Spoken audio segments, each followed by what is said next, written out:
Hi guys, welcome to this video. This is video 3.8. We're going to be talking about index laws and especially where we multiply and divide a set of powers.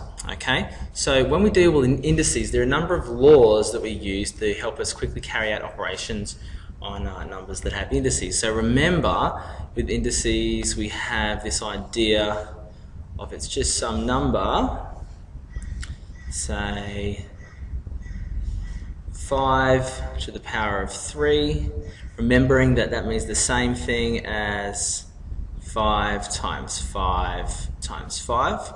So that means the number 5 multiplied against itself 3 times. So this part here is called the base,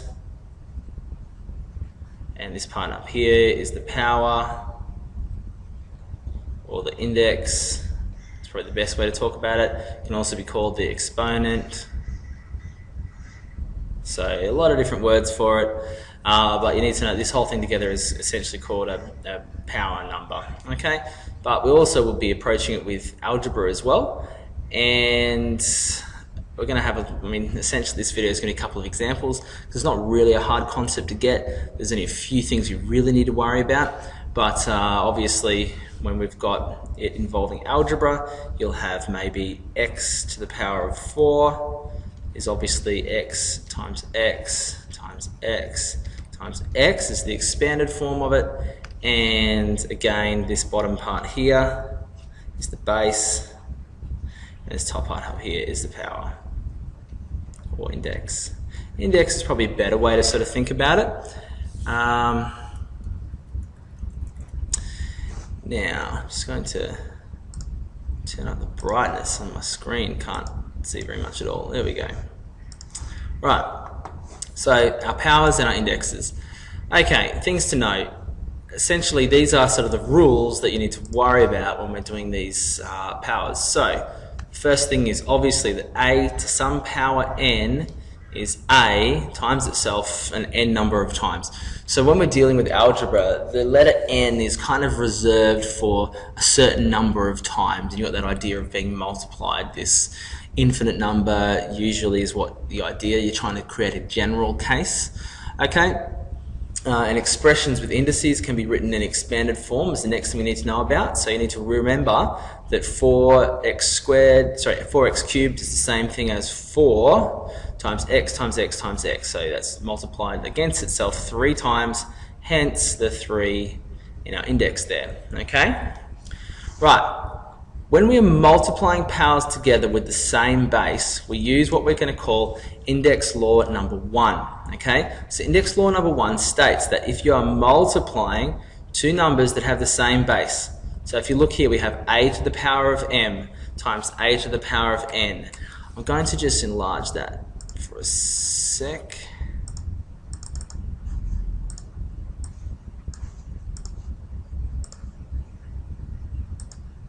Okay, so as you can see here, we have an a as our base and an a as our base, and we are multiplying it. So in this instance, we add together our two powers. Okay, so an example there would be maybe x to the power of 2 times x to the power of 3 is equal to, because we have the same base, x to the power of 2 plus 3, which is equal to x to the power of 5.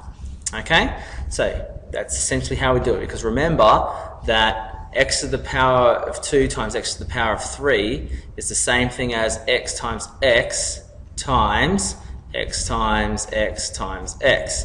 And you have 1, 2, 3, 4, 5 of them, hence why we get our 5 at the end. Okay?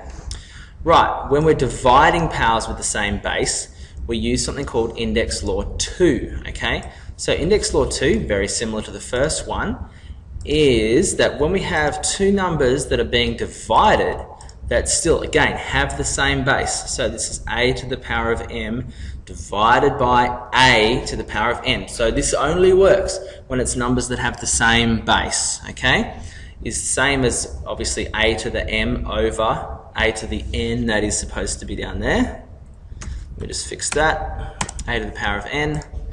And that is equal to a to the power of m minus n. So when we're dividing numbers that have the same power, the same base, we subtract the powers, right? So an example for that could be y to the power of 4 divided by y to the power of 2 is obviously y over 4 over y to the power of 2, which is equal to y to the power of 4 minus 2.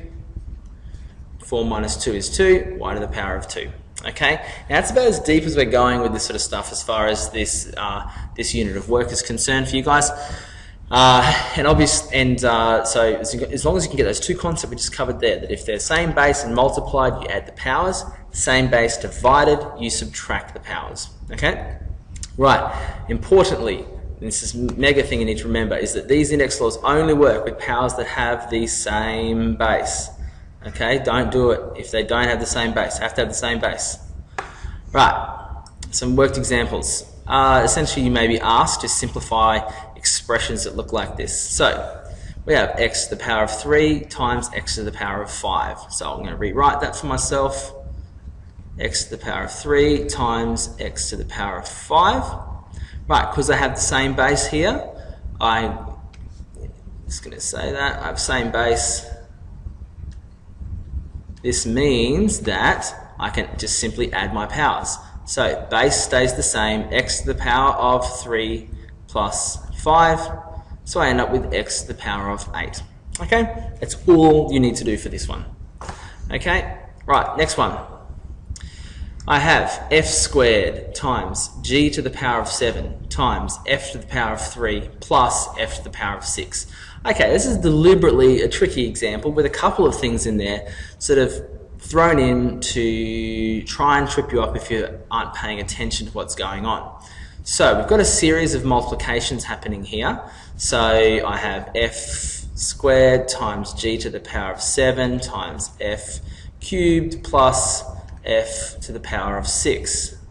Okay, right, I can rewrite this so that I'm going to put I'm going to rearrange this multiplication here to put my f bases together. So I'm going to have f to the power of 2 times f to the power of 3 times g to the power of 7 plus f to the power of 6. Now, important thing to realize when you're looking at this is this thing here is not a like term with this stuff over here, so you're not going to be able to do anything with it. Just leave this part alone. And one of the biggest things you need to remember in algebra is learn when to stop. Okay, learn when to stop trying to add things together or simplify things.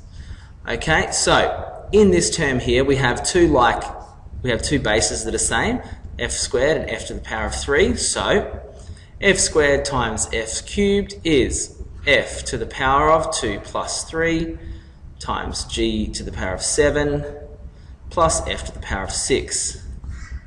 So I have now f to the power of 5, because 2 plus 3 is 5, times g to the power of 7 plus f to the power of 6. Okay? Now, that's done. It is finished. Don't touch it anymore. Leave it alone. Otherwise, that's when you're going to get yourself in trouble if you try and do more stuff with this. Okay? Again, you can sort of see here that this is where it becomes important to make sure you are neat with your algebra, because sort of this here could get quite confusing, especially in here, if you weren't taking care with what you were writing out. Okay, right, just two more to finish. So I have this one here, x to the power of 5 divided by x to the power of 2. So x to the power of 5 divided by x to the power of 2. We rewrite that straight away because we're doing algebra now. X to the power of 5 over x to the power of 2. Then we simply subtract our indices because we have the same base. So this number has a base of x, this number has a base of x. So we are simply left with x to the power of 5 minus 2, which is x to the power of 3. Okay? Now, you might know how to do this, like this step here may be irrelevant. You can just go straight from this to this, and that's fine. If you're able to do that, that's cool. We're just sort of showing you these index rules and how they work in this video. Alright, two more examples. So, they're both very quick. I'll sort of fly through them. So, here I have d to the power of 8. I might just make this bigger so I can work with it straight away. Right, d to the power of 8 times v squared over d to the power of 3 times v. So I've got two bases here, both reflected on both sides of the vinculum. So it means that I can subtract the powers of the like bases. So I'm going to end up with d to the power of 8 minus 3, okay? Because here's my 8 and here's the 3, and I'm going to multiply that by v to the power of 2 minus 1. Because remember that here we sort of imagine that there is a 1 here that we don't see, okay? So 2 minus 1, because these v's are the same base, obviously. And I end up with 8 minus 3 is 5, so I get d to the power of 5 times 2 subtract 1 is 1, so I get v to the power of 1, but we don't bother writing it, and I have d to the power of 5 times v. Okay? Fairly easy one. Alright, now this last one here, whoops. Right, again, make it bigger. Shall have to remind myself to do that more often.